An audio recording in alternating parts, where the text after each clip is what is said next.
Hello, my friend. Welcome to today's episode. This is for the former boss babes, the recovering girl bosses. If you know those phrases, then you know what we were told, what we were taught, and how we have been striving for success. And this summer, I've really settled and simmered and pondered and savored on shedding this mindset, this identity, and letting go of looking back at who I once was, what I made, and all of the things. And I want to talk about it today because motherhood has been a trip, and building a business is a trip. Being a career woman is a trip, and just how we think that others are doing it all or how others are doing it better than us. I want to have a conversation with you about the realness of how, yes, as mothers, we can have it all. We can still have an identity outside of motherhood, or we can fully just be like, I am in this season where I'm focusing on this one thing, and that one way isn't right and one way isn't wrong, one way isn't harder, one way isn't easier, and we need to just stop that. But I'm going to talk a little bit about what I've really learned in building a business in a different way compared to how I built my other businesses, and hope just shed some wisdom based off of my thoughts, my mistakes, the things that I've tried and done. And I really hope that you enjoy this episode. Welcome to Living in Sync. This is a wellness and lifestyle podcast for ladies in their 30s. We've got a lot going on, and on this show, we're going to talk about it all. I'm your host, Joelle. If you're into health, wellness, fitness, beauty, fashion, business, career, time management hacks, organization, girl chats, goal setting, mom things, and everything in between, I hope this show supports you in whatever you need today. Let's dig into today's episode. Fun fact, some of you may know this, some of you may not, but I have been a business owner longer than I've been a mom. I started my business in 2011, I believe it was, and went full-time with my business in 2013. That was before I had graduated from college. I did finish out my degree. I was working full-time at the gym where I met my husband in a marketing position there, and I thought and saw other moms in my network marketing industry being like, this is just the best thing for moms because I get to do both. I get to make a lot of money, and I also get to be home with my kids. And I was like, oh my gosh, I have a lot of experience with children, so this is just going to be so seamless and easy for me. And then I became a mom. God laughed and was like, humble yourself, girl. And I fought that lesson for a long time. I'm going to give you the short context version of it, but my transition into motherhood was not easy. And through that, I really evolved as a person. And I think so many are like, yeah, duh, you became a new person when you became a mom. But I loved who I was before that season of life. I love who I am now. I obviously would not trade being a mother for anything, right? I wouldn't go back to that season and live it differently. But I did not think it was going to rock me to my core because, I mean, just everything. I still value health and fitness, but like after having especially my second, I'm like, I don't want to keep talking about this. I don't want to keep obsessing about this. I don't want to work out to show the videos. I don't want to eat in a certain way because it's the way that we eat in order to sell something, right? And I was talking about hormones and hormone imbalances and aligning with your cycle, and my metabolism module that was in my Feminine Edge Collective and in my courses. You guys, all of the things that people are talking about now was in my metabolism class years ago. So the ladies who listen, excuse me, I'm like getting passionate, so I start hiccuping. But I've been talking about this for years, like going on walks after eating for blood sugar balancing, all of that. I was ahead of the curve on. And then I'm also seeing now with hindsight and wisdom, like the groupthink. I'm going to call it what it is. The groupthink of like, oh, this situation is going to be launching, so let's talk about the benefits of this and how we should do this instead of that.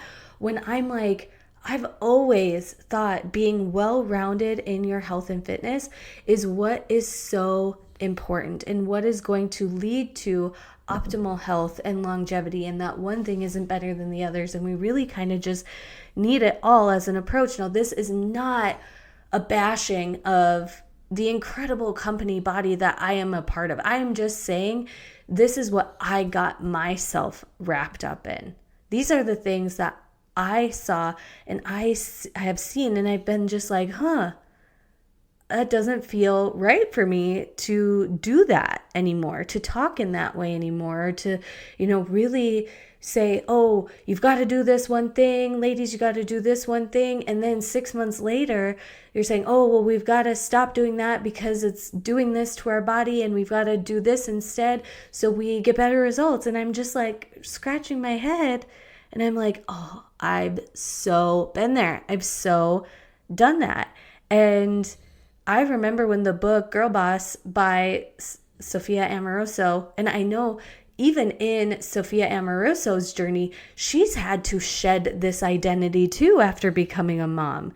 And it's actually been kind of cool to semi keep up with her. She still does some like podcast interviews and is doing some other endeavors, but she's sold Nasty Gal. And even hearing her talk about this evolution and this transition, I really hope at some point she comes out with a book that talks about her journey from girl boss to whatever she calls it now with what she's doing, because she has changed and evolved as well. So once again, also no shade to the OG creator of Girl Boss, Sophia Amoruso. Like, she and her wisdom and the mentality and the mindset brought so much goodness to my life. Like, if it wasn't for that, I wouldn't have paid off my student loans, bought the land that our house is now built on, built the house that we live in now. And not a lot of people know this, because this is also something I used to do big time on social media, but I used my money as my credentials. And there are times where I have to really sit and resonate with that, because I get it. And I'm not saying it's a bad thing to do, but for a while I was sharing my credentials, aka how much I was making, in order to draw people to joining my team or working with me or giving me some sort of like credibility.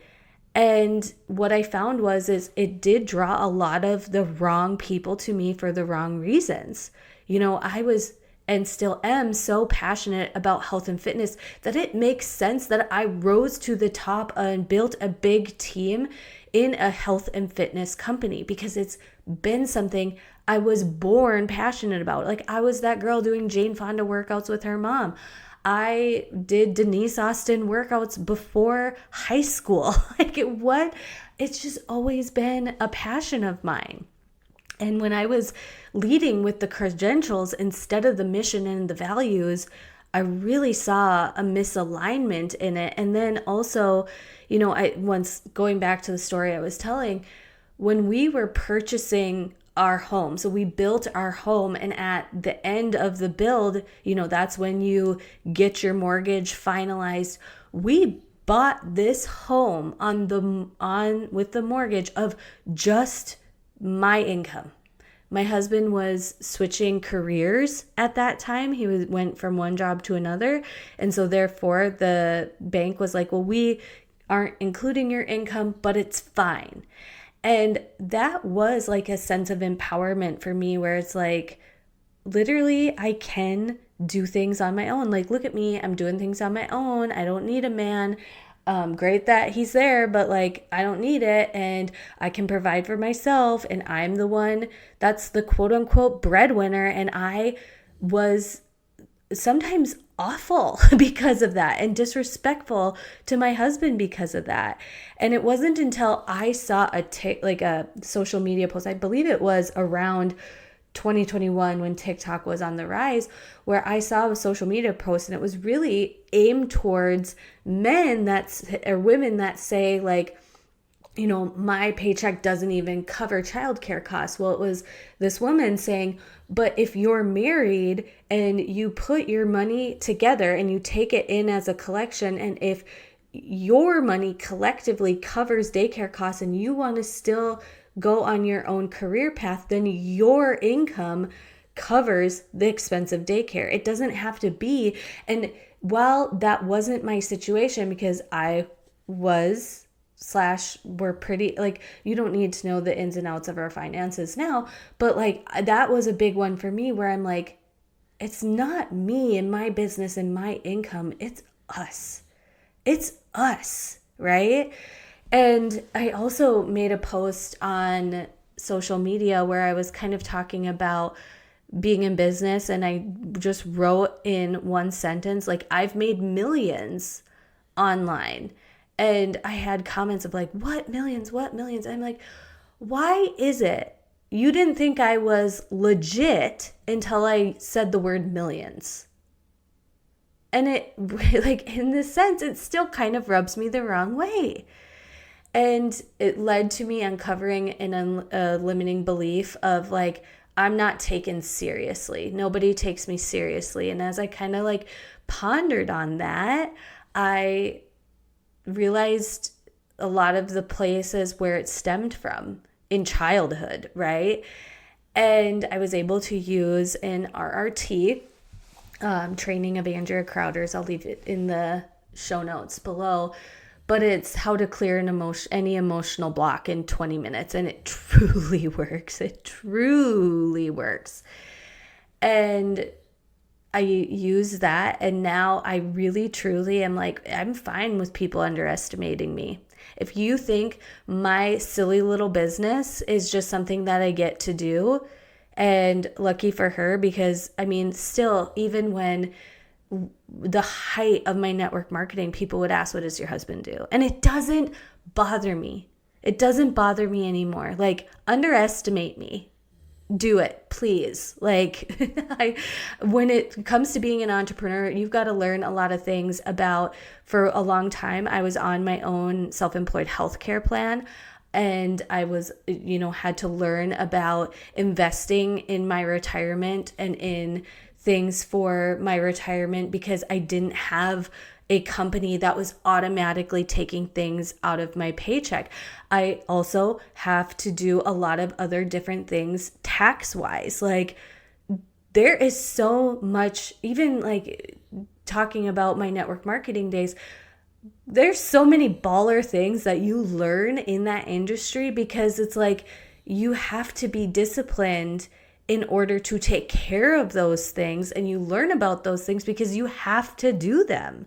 And same with building, I was really doing a lot of like course creation and digital content in the years of 2021 through 2020, end of 2022, 2020. Did I do any last year? I don't think so. No. And then now being a service-based business, it's like I have just learned a lot. This has been such a ramble, and I'm going to get to some really amazing points for you, but I've been in business longer than I've been a mom. It wasn't an easy transition. And the wisdom that I have for those of you that maybe you're maybe you're building a business, or you're also on a career path where you're starting out in your industry, and then you see where the potential is. So even if you work, I know I call it a regular job. I hope that's not offensive. It's just, to me, it's a fun wordage. But even if you are like, okay, well, I'm here right now, but this isn't the last stepping stone in my career, I hope that this wisdom helps you that I end with, okay? Because the two things that have really been different in building this podcast production business versus my network marketing business is pace and values. So I'm going to start with values first because I think it is the most important piece. And once again, this came from seeing my friend, one of my mentors, one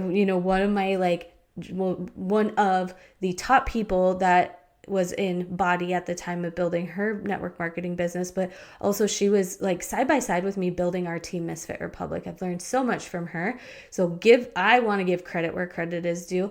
But as I've seen Andrea build the Unruly Entrepreneur and having the stance on like values drive everything, I was like, what are my values? Like, I say family, but like, what does that mean? And I didn't sit down and just like write out, and these are my values. I've let them set and come to me as I've been growing this business. I do have my values for myself, my brand, my business, and I'll have more and they'll evolve and they'll change because having values is what makes the yeses easier to say yes to and the nos easier to say no to. I know from an alignment standpoint, if I should make a certain move or decision or partnership or collaboration, like being a podcast producer, you guys, I get inquiries about it all the time. And I do have calls with people who are inquiring to work with me because most of the time they're wanting to know my pricing, because that's what they're looking for from a business standpoint. For me, I'm having that call with them because I want to see, is this somebody I'm going to enjoy consuming their content? Because I'm spending hours a week consuming their content. Is it something that I want to be consuming? Is it in alignment with my values? Is it going to take away from my values? And I've told people like, hey, I don't have the space for it, partially because there were times where I was at my capacity of clients, but other times it has been because it's like, I don't know if I can be that intimate with their stuff and still be in alignment with my values. And that's not in offense to anybody. It's just like, I want to really enjoy when I sit down to work. And I'm really grateful to say I do enjoy so much the clients that I have and the clients that I have worked with in the past too. Like, it's just been incredible, and their wisdom in producing their show has impacted my life in a lot of positive ways. And I know my values and I will stand by them, and I will say no to what comes along that's not in alignment with those values. And then understanding pace. Motherhood is humbling.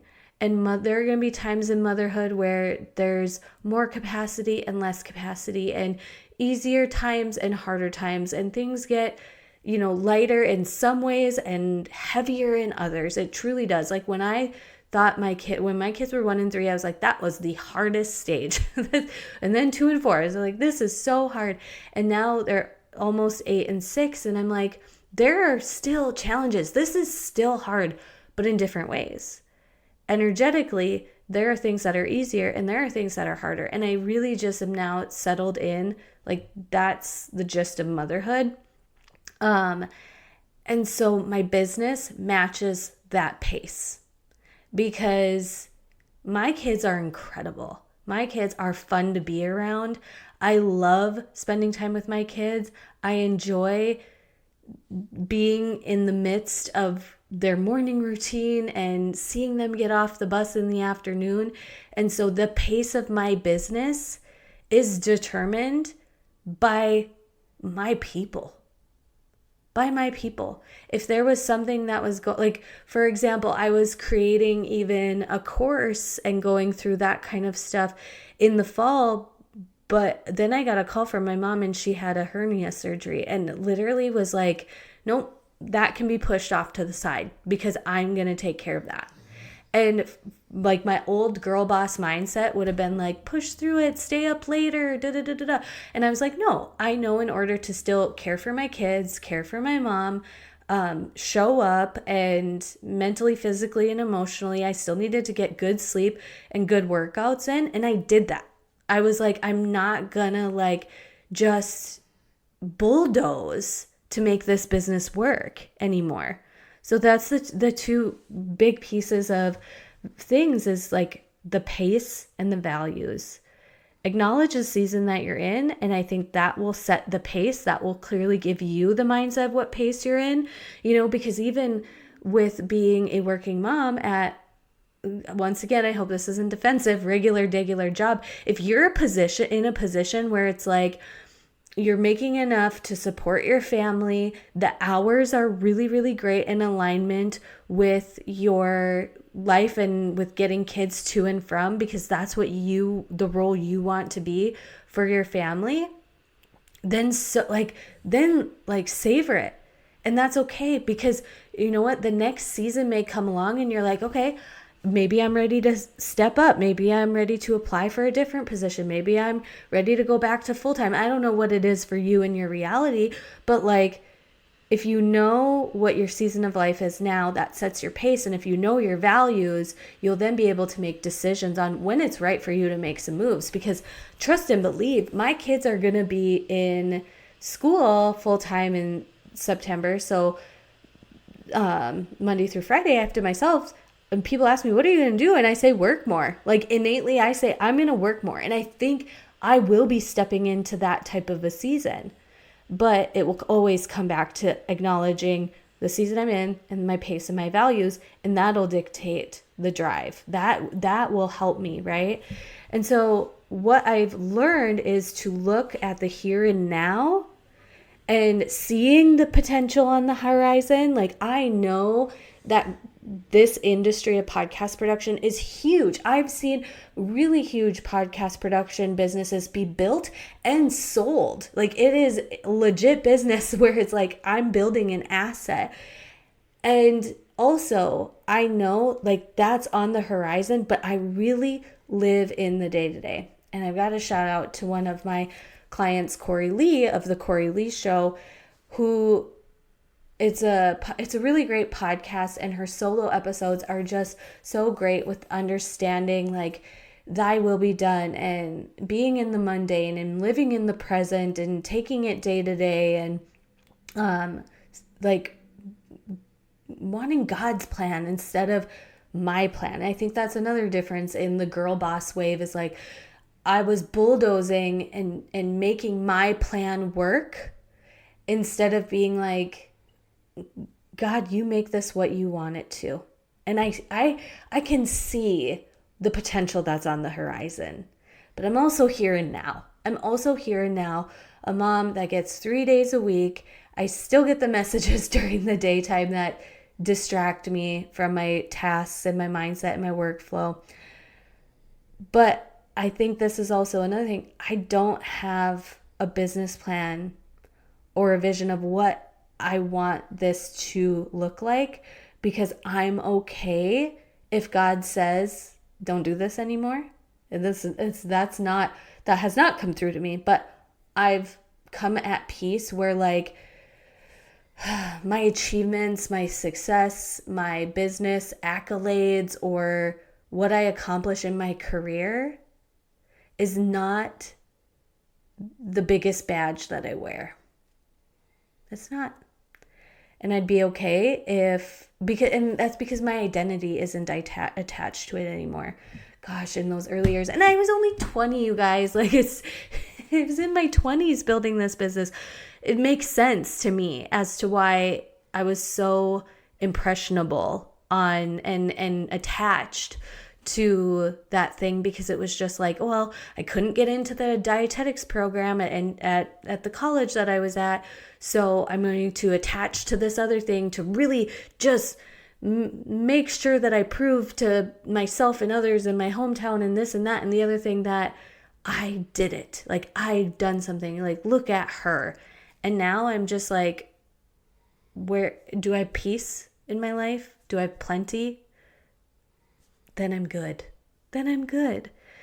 So if you enjoyed this conversation, if something stuck with you, please send me a DM on Instagram. If you have any questions about building a business, if you're interested in that at all, curious about starting a podcast, like, I love making episodes based on the conversations that you and I are having.